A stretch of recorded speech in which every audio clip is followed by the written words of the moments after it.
When it comes to the Ukraine-Russia war, how can you have peace? How can you expect to reach an agreement if you're not even talking with the other side? How many times has President Costa, the head of the European Council, met with President Putin? That would be zero. How many times has your High Representative Vice President, Kaja Kallas, met with her counterpart, Foreign Minister Sergei Lavrov? That would be zero. All that happens right now from Brussels is anti-Russia, Russophobic lightning bolts. They're going to invade Europe. They're going to destroy Europe. They're going to be in Paris. We need $800 billion of armaments. They have real points to make. We don't even want to hear them.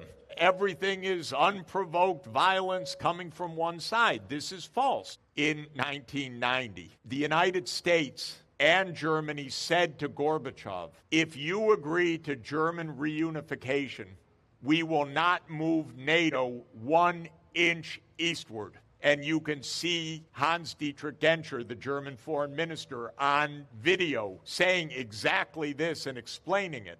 Wir waren uns einig, dass nicht die Absicht besteht, das NATO-Verteidigungsgebiet auszudehnen nach Osten. What happened is Germany reunified and the Soviet Union dissolved in December 1991. What did the United States do? It immediately said, oh, we start NATO expansion all the way to Ukraine and Georgia.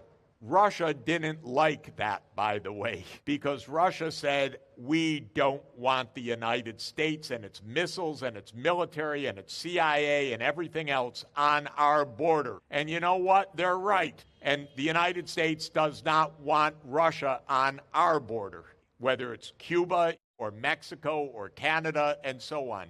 And many people say to me, okay, Mr. Sachs, you've explained why the Russians hate the NATO enlargement, but how do we know if we don't do X, Y, and Z that Russia won't then invade the Baltics and so forth? My first answer is ask them. Why are you asking me? Make some diplomacy. You may not like them, but if you're a good negotiator, you will treat them with respect, with dignity, you'll listen and learn. But the crazy thing is they think we know how the Russians think. They don't know anything. The leader of the United States in 1963, at the top of the Cold War, gave a speech telling the American people, do you realize the other side are human beings that are like us, that want peace?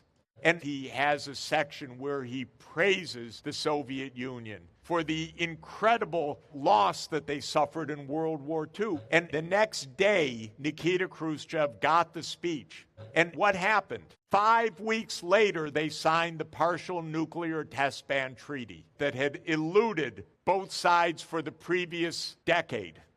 It wasn't threats. You do this, you do that, maximum sanctions. It was giving dignity to the other side. So my advice to you is before you spend $800 billion on armaments, Europe should get its act together and get to Moscow to move from the current conflict to something that is better for both sides.